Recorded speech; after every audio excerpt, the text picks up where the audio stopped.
এই প্রবাসী ভাইটি দীর্ঘ 10 বছর পর ফ্যামিলিকে পরীক্ষা করতে প্রবাস থেকে লাশ হয়ে দেশে ফিরলেন। অতঃপর তার এই অবস্থা দেখে তার ফ্যামিলি কি করলো তা দেখলে সত্যি আপনারা অবাক হবেন। ভিতরে চল। চলো মা। দাঁড়াও। বাবা আসসালামু আলাইকুম, কেমন আছেন সবাই? Welcome my channel Anis reaction BD. আজকের এই ভিডিওটি সকল প্রবাসী ভাই ও বোনকে দেখার অনুরোধ করব, কারণ আজকের এই ভিডিওটি দেখার পর আপনার মনকে আপনি প্রশ্ন করবেন যে আপনার ফ্যামিলি আপনাকে কতটুকু ভালোবাসে। অবশ্যই কমেন্টে লিখে যাবেন। যদি আপনার ফ্যামিলি আপনাকে ভালোবাসে এই কথাটা আপনার মনে হয়, আলহামদুলিল্লাহ, আপনি কমেন্টে লিখে যাবেন। আর এই ভিডিওর সাথে যদি আপনি মিলিয়ে দেখেন যে আপনার ফ্যামিলির মানুষগুলোও আপনাকে ভালোবাসে না, সেইটাও এই কমেন্টে লিখে যাবেন। তো আজকের এই ভিডিওটি দেখার অনুরোধ রইল, বেশি বেশি করে প্রবাসী ভাই বোনরা শেয়ার করবেন। আমাদের সমাজে হাজারো এরকম ঘটনা ঘটে থাকে যা আমাদের চোখের সামনে আসে না কিংবা আমরা দেখতে পাই না। তো আজকের এই ভিডিওটি দেখার অনুরোধ রইল। তো চলুন আমরা ভিডিওটি দেখি। এই প্রবাসী ভাইটি দীর্ঘ 10 বছর পর ফ্যামিলিকে পরীক্ষা করতে প্রবাস থেকে লাশ হয়ে দেশে ফিরলেন। অতঃপর তার এই অবস্থা দেখে তার ফ্যামিলি কি করলো তা দেখলে সত্যি আপনারা অবাক হবেন। ভিতরে চল। চলো মা। দাঁড়াও। বাবা ভাই শুনেন, আপনি দাঁড়ান, আপনাকে ভিতরে যাইতে হইব না। আপনি ওই যে পাশে একটা দোকান আছে, ওখানে চা খান, নাস্তা খান, আমি আসতেছি। হ্যাঁ, লাশটা আমি ভিতরে নিয়ে যাচ্ছি। ঠিক আছে ভাই, তাহলে আপনি যান, আমি লাশটা ভিতরে নিয়ে যাচ্ছি।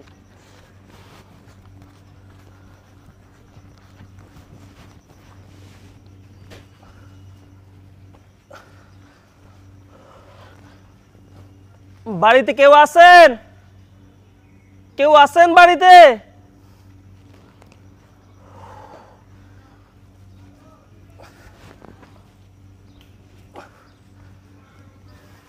কি ব্যাপার, কেউ আছেন?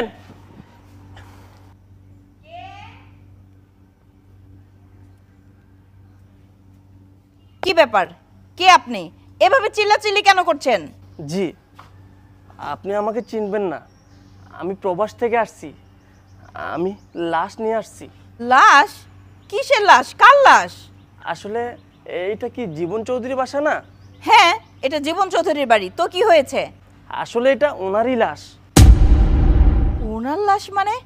এই এই লোকটা নিশ্চয়ই পাগল হয়ে গেছে। আমার স্বামী প্রবাসে থাকে, বিদেশে থাকে, ঠিক আছে? তার লাশ এখানে কি করে আসবে? কি হয়েছে মা? আরে দেখ না, এই লোকটা কি আজে বাজে পাগলের মতন কথা বলছে। এই লোকটা নাকি তোর বাবার লাশ নিয়ে আসছে। আরে মা, বাবার লাশ মানে? মা চলুন তো আমরা দেখি না লাশটা। আরে বৌমা, কোত্থেকে কোন বাটপার আসছে, কি আজে বাজে কথা বলতেছে? আসো দেখি। লাশ এই সরেন, সরেন দেখি, দেখি। আরে দাঁড়ান, লাশ দেখার আগে কিছু কথা আছে। কথা? কিসের কথা? কি কথা? আসলে উনি গত কিছুদিন আগে ডিউটিতে যাওয়ার সময় রোড অ্যাক্সিডেন্ট করে আসলে অনেকটা অসুস্থ হয়ে যায়। তারপর ওনাকে আমরা হসপিটালে নিয়ে যাই, ওনাকে অনেক ট্রিটমেন্ট করি। ট্রিটমেন্ট করেও কোনো লাভ হয়নি। ওনার পিছনে অনেক টাকা খরচ করেছি, তাও কোনো লাভ হয়নি। ওনাকে আমি বাঁচাইতে পারিনি। শেষমেশ ওনাকে আমি দেশে নিয়ে আসি।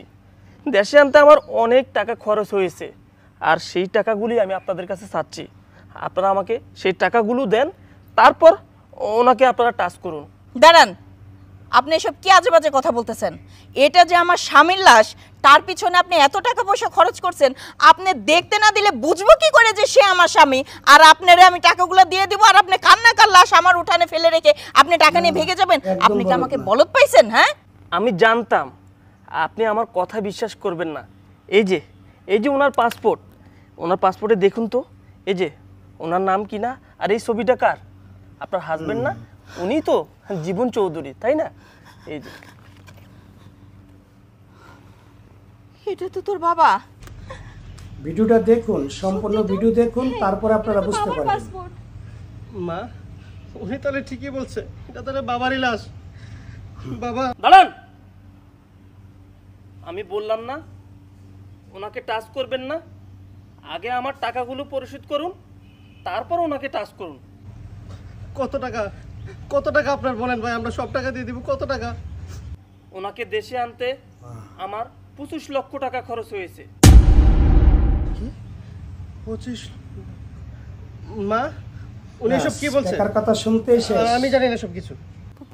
25 লক্ষ টাকা মানে কি আজে বাজে কথা বলতেছেন আপনি? 25 লক্ষ টাকা ওনার চিকিৎসা আর এই লাশ দেশে আনতে 25 লক্ষ টাকা লাগছে? শুনেন, যদিও উনি আমার স্বামী, তার সাথে এতগুলো বছর আমি সংসার করছি, কিন্তু এখন তো সে মরা লাশ। এই লাশ দিয়ে তো এখন আর কিছু হবে না। আর 25 লক্ষ টাকাও দেখছেন, স্ত্রী আমার কাছে কিরকম নেই স্ত্রী। আপনাকে দেওয়ার মতন। দিতাম যদি এর থেকে আরও কম হতো, কিন্তু এই মুহূর্তে 25 লক্ষ টাকা আমি আপনাকে দিতে পারবো না। কারণ আপনাকে যদি আমি সব টাকা দিয়ে দেই, আমার ছেলে মেয়ের ভবিষ্যৎ কি হবে, আমার কি হবে? আমরা কি না খেয়ে থাকবো নাকি? ওনাদের কি উনি তো মারাই গেছে। আচ্ছা, ওনার লাশ দেশে আসার কোনো দরকার ছিল? আপনি কেন শুধু শুধু ওনার লাশ দেশে বহন করে নিয়ে আসছেন? ওনার লাশ আমাদের লাগবে না, আপনি এই লাশ ফেরত নিয়ে যান, আমরা কোনো টাকা কার পয়সা কার দিতে পারবো এমন না। স্ত্রী আছে কমেন্টে লিখে যাবেন। হ্যাঁ, আমার মা ঠিকই বলছে। আমার আর তো মেয়েটা স্বপ্ন দেখেন কি ছিল আমি বলছে। আমার হাজবেন্ডকে বিদেশ পাঠাবো, তার জন্য বাবার কাছ থেকে 20 লাখ টাকাও চেয়েছি। তা তো হলোই না, বাহ। শুধু শুধু বাবার লাশ এসে এখানে হাজির হলো। আবার চাইতেছি কিনা 25 লাখ টাকা। দেখেন, আমরা কোনো কানাকড়িও দিতে পারবো না। আপনি এই লাশ যেখান থেকে নিয়ে আসছেন সেখানেই নিয়ে যান। দেখেন ভাই, আমার দেখেন, মা আর বোন যা সন্তানের বলছে কথা তাই দেখেন। ঠিক বলছে। হায় আমাদের এই লাশ সন্তান। দরকার নেই। আপনি যেখান থেকে নিয়ে আসছেন সেখানে নিয়ে যান। আপনি কি বললেন? 25 লক্ষ টাকা দিতে হবে? ওর আর বাবা টাকা কি টাকা গাছের দেয়, পাতা আছে গাছের যারা পাতা দিল আছে। পড়লো? শুনেন, আমার বাবা অলরেডি আমাকে 10 লাখ টাকা দিয়েছিল। আমার বিজনেসের জন্য আরো 20 লাখ টাকা দেওয়ার কথা। আর সেই জায়গায় আপনি আমার বাবার লাশ নিয়ে এসে বলতেছেন 25 লক্ষ টাকা আরো দিতে হবে। এই আপনি কি পাগল হয়ে গেছেন? আমি কি আমার ব্যবসা কি লাটে ফেলাই দিব? আমরা কি পরে পথে বসবো? আশ্চর্য বিষয়। এই আপনার কি জ্ঞান বুদ্ধি বলতে কিছু নাই? আমরা এই লাশ দিয়ে কি করবো? যান নিয়ে যান এই লাশ। কি বউ ঠিক বলছি না? এই লাশ কি দরকার আছে আমাদের? আমরা কি পথে বসবো? থামো না, কি বলতেছে? এটা হলো ছেলের বউ। তোমরা কি শুরু করেছো? ছেলের বউর কাজ বাবা মারা মানে গিয়েছে, কথাগুলো বাবার শুনবেন। লাশ দেশে নিয়ে আসছে, আর তোমরা কিনা এখন তোমাদের ব্যবসা আর টাকার চিন্তা করতেছো। শোনো না, তুমি 25 লক্ষ টাকা ম্যানেজ করে দাও না। আমি দিতে পারবো না। লাশটা দাফন করতে হবে। মা, লাশটা দাফন করার জন্য 25 লাখ টাকা দেন না। এই শোনো না, তোমারই তো বাবা, তোমার বিজনেসের জন্য তো ঘরে টাকা রাখাই আছে। প্লিজ ওই টাকাগুলো এনে দাও না তুমি। এই তুমি কি পাগল হয়ে গেছো? ঘরে আমার কত টাকা রাখা আছে তুমি জানো না? আরো 20 লাখ টাকা লাগবে। বাবা 20 লাখ টাকা দেওয়ার কথা, সে মারা গেছে। আমি কি বাবা লাশ দিকে দইতে পানি খাবো? দেখুন, তুমি কি সন্তানের পাগল? কথা। এই টাকা দিয়ে দিলে আমরা কি পথে বসতে হইব না? আশ্চর্য, আমি কোন টাকা দিতে পারবো না। মা, আপনার তো স্বামী। ও মা, স্ত্রী কি করে আপনি দেখেন? দেন না 25 লক্ষ টাকা ম্যানেজ করে, না হলে তো বাবার লাশ আমাদেরকে দেবে না। মা, বৌমা, তুমি এত আদিক্ষেতা করো না। আদিক্ষেতায় আবেগে কখনো জীবন চলে না। তোমার শ্বশুর যতদিন বেঁচে ছিল ব্যাস। ততদিন তার জন্য মায়া মহব্বত সবকিছু মুখে মুখে। এখনো আছে, কিন্তু এই মায়া মহব্বত করে লাশের পিছনে যদি আমি এতগুলো টাকা ঢালি, তাইলে আমার ছেলে বাহ, আমার মেয়ে ওই আমার প্রবাসীর ভবিষ্যৎ ভবিষ্যতের কিভাবে কথা চলবে চিন্তা বলো? করে নাই কোনোদিন এত কিছু প্রবাসী। বলার দরকার নাই। খোকা, চল ভিতরে চল। আর শুনেন, মা।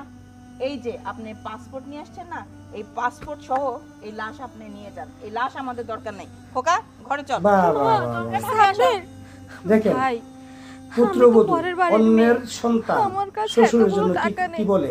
তাছাড়া আমার বাবার বাড়ির অবস্থা ভালো না। আমার এই যে বালাগুলো আমার শ্বশুর আমাকে বানিয়ে দিয়েছিল। ভেবেছিলাম সারা জীবন শ্বশুরের এই স্মৃতি হাতে পড়ে থাকবো, কিন্তু তা তো হলো না। আমার শ্বশুর নেই। ভাই, আপনি আমার এই বালাগুলো, এই চুড়িটা, আর আমি আপনাকে এই যে এই চিন্তা করছেন? চেনটা দিয়ে যা ছেলের টাকা হয় বউ। ভাই, আপনি কত ওগুলো ভালো রাখেন। মানুষ, তাও কত আমার সুন্দর শ্বশুরের মায়া লাশ দিয়ে মহব্বত, যান আপনি শিক্ষা ভাই। নিয়া বড় বৌমা, হয়েছে। তুমি নিজের অনেক হাতের বালা, আদিক্ষেতা করছো। গলার এইগুলা চেইন নিতে সব দিয়ে পারতেছি না। রিকোয়েস্ট করছে লাশটা খোকা, দিয়ে দেওয়ার জন্য। ভিতরে চল। চলো মা। Wow, দাঁড়াও। বাবা মারা যায়নি। বাবা, বাবা বাবা! অসৎ সন্তান আর স্ত্রীকে পরীক্ষা করবে। আপনার কিছু হয়নি বাবা? বাবা, আপনি বেঁচে আছেন? দুর্ভাগ্য, সত্যি বেঁচে আছি, দুর্ভাগ্য। এটাই তো বড় একটা দুর্ভাগ্য আমার। বাবা, আমি যে এখন তোর বেঁচে আছি। বাহ বাহ বাবা, খুব সুন্দর। সারাটা জীবন পার করে দিলাম, প্রবাসী কাটিয়ে দিলাম। গাড়ি বাড়ি ধন সম্পদ কত কিছু নাই তোমাদেরকে দিয়েছি, এই তার প্রতিদান। তুমি তুমি এসব কি বলছো? সাবধান, তুমি সামনে আসবে না। বাহ, আমি তো লাশ, স্বামী না। আমি তো তোমার স্বামী না। সত্যি লাশ কথা। একটু পরে পচা গন্ধ বের হবে। আর তুই কি বলছিস? তোর জামাইকে বিদেশে পাঠাবি, তার জন্য 20 লক্ষ টাকা দরকার। লে বাবা, টাকা যদি দিতে পারতাম তাহলে বাবা খুব ভালো। আর বাবার লাশ আসছে, সেখানে নিয়ে যান। বাবার লাশ যেখান থেকে আনছেন সেখানে নিয়ে যান। বাবার লাশ দিয়ে আমরা কি করব? আর এই যে মিস্টার বিজনেসম্যান, আপনার ঘরে টাকা আছে, আপনি বাবার লাশটা রাখার জন্য টাকা বের করবেন না? না, বড় ব্যবসায়ী হয়ে গেছেন। আরে মিয়া, সারাটা জীবন প্রবাসী কাটিয়ে দিয়েছি। আপনার থেকে বয়স যখন কম ছিল আমার, তখন আমি বিদেশে গেছি। স্যালুট। সারাটা এই জীবন ভিডিওটা বিশ্বস্ত যারা দিয়েছি। এই তোমাদের পিছনে জীবন, নিজের জীবনটাকে জীবন ভাবি প্রবাসীদেরকে নাই। শিক্ষা দেওয়ার জন্য যথেষ্ট। বিদেশের টাকা কি এমনি এমনি দিয়ে দেয়? মাথার ঘাম পায়ে ফেলে পয়সা উপার্জন করতে হয়। বড় বিজনেসম্যান হয়ে গেছেন, তাই না? থাকো, তোমাকে বলছি। আর এই যে তোদেরকে বলছি, আমার তো এখন লজ্জা হচ্ছে যে তোদের মতো কুলাঙ্গার সন্তান আমি জন্ম দিয়েছিলাম। আর এই যে দেখ, আমার পুত্রবধূ আমার উড়োজাতক সন্তান নয়, সে আমার রক্তের কালেকশন না। তার হাতের গহনা, তার গলার চেন, সমস্ত কিছু বিসর্জন দিতে চেয়েছিল তার শ্বশুরের মুখটা একটু দেখার জন্য, লাশটা দাফন করার জন্য। তোরা এইটাও তার প্রয়োজন মনে করিস নেই। এটা প্রয়োজন মনে করলি না যে অন্তত বাবার মুখটা একটু শেষ একবার, তোরা এইটা প্রয়োজন মনে করলি না? বাবার লাশটা শেষবারের মতো একবার দেখি। আর এই যে বেগম সাহেবা, প্রবাসীর স্ত্রী আপনি, জীবনের কতগুলি বৎসর পার করেছি আপনার সাথে। আপনার কাছে কি টাকাটি বড় হয়ে গেল?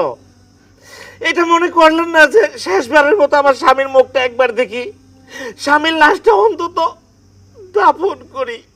এটা মনে করলেন না? প্রবাসীরা কি শুধুই টাকার মেশিন, শুধু টাকাই কামাবে? ভালোবাসা পাওয়ার উপযুক্ত না প্রবাসীদের প্রবাসীরা। লাশটা পর্যন্ত দাফন হতে পারে না, লাশটা পর্যন্ত দাফন হতে পারে না। তুমি তুমি আমার কথা শুনো, বিশ্বাস করো আমি ওই কিভাবে ভাবছিলেন? চুপ! হায় রে স্ত্রী। কোনো কথা বলবে না, কোনো কথা বলবে না। এই বাড়ি ঘর সবকিছু আমার কষ্টের উপার্জিত পয়সা দিয়ে তৈরি করা। এই বাড়ি প্রত্যেকটা এইটা আমার ঘাম লেগে আছে। এই বাড়িতে তোদের মতো কুলাঙ্গারদের জায়গা হবে না। আমার ভাবতে অবাক হচ্ছে, তোদের মতো ছেলে মেয়ে আমি জন্ম দিয়েছিলাম, আমি জন্ম দিয়েছিলাম। তোদের কারো ঠাই নাই আমার বাড়িতে। মা, মাগো, তুমি কি পারবা আমার বাড়িতে আমার মেয়ে হয়ে থাকতে? হ্যাঁ বাবা, আমার তো বাবা মা নেই। আমি বিয়ে বাড়িতে বিয়ে হয়ে আসার পর থেকে আপনার অনেক আদর ভালোবাসা পেয়েছি বাবা, যার ঋণ আমি কখনো শোধ করতে পারবো না। বাবা, আমি সারা জীবন আপনার মেয়ে হয়ে থাকতে চাই বাবা।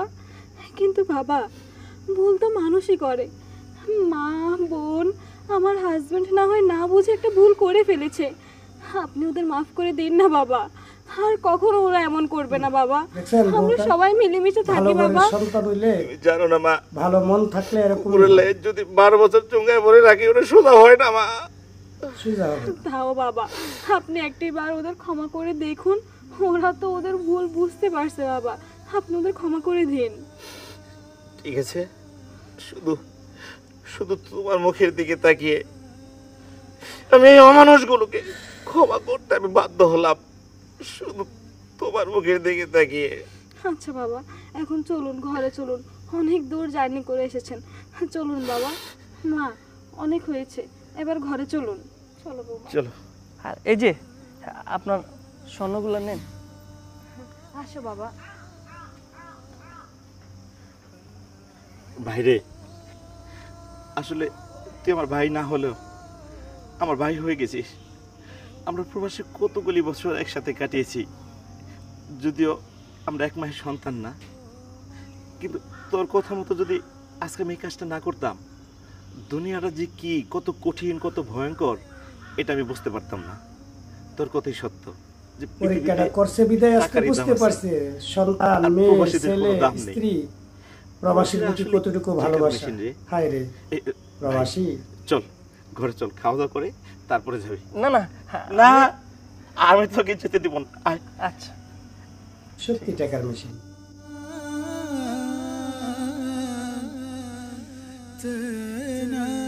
হ্যালো বন্ধুরা, সম্পূর্ণ ভিডিও দেখেছেন, এবার বলেন আপনার ফ্যামিলি আপনাকে কতটুকু ভালোবাসে, আপনার সন্তান, আপনার মেয়ে, আপনার ছেলে, আপনার স্ত্রী কতটুকু ভালোবাসে? ভুল করছেন না তো? ভাই সতর্ক হয়ে যান, সময় থাকতে নিজের জন্য কিছু করেন। আজকের এই ভিডিওটি যদিও এটি একটি নাটক, যদিও এটি মানুষকে বোঝানোর জন্য তারা বানিয়েছে, রিমাইন ইউটিউব চ্যানেলে এই ভিডিওটি তারা শেয়ার করেছে, আপলোড করেছে। অসংখ্য ধন্যবাদ এই চ্যানেলের ওনারকে এত সুন্দর একটি গল্প আপলোড করার জন্য। এই ভিডিওটি দেখেছেন, অরিজিনাল ভিডিওটি আমার চ্যানেলের ডেসক্রিপশন বক্সে দেওয়া থাকবে, লিঙ্ক দেওয়া থাকবে এবং কি চ্যানেলের নাম দেওয়া থাকবে, আপনারা অরিজিনাল ভিডিওটি দেখে আসবেন, অনুরোধ রইল। আর যারা এখনও আমাদের চ্যানেলটিকে সাবস্ক্রাইব করেন নাই, প্লিজ চ্যানেলটিকে সাবস্ক্রাইব করে সাথেই থাকবেন। দেখা হচ্ছে অন্য কোনো ভিডিওতে, ততক্ষণ ভালো থাকেন, সুস্থ থাকেন, আল্লাহ হাফেজ।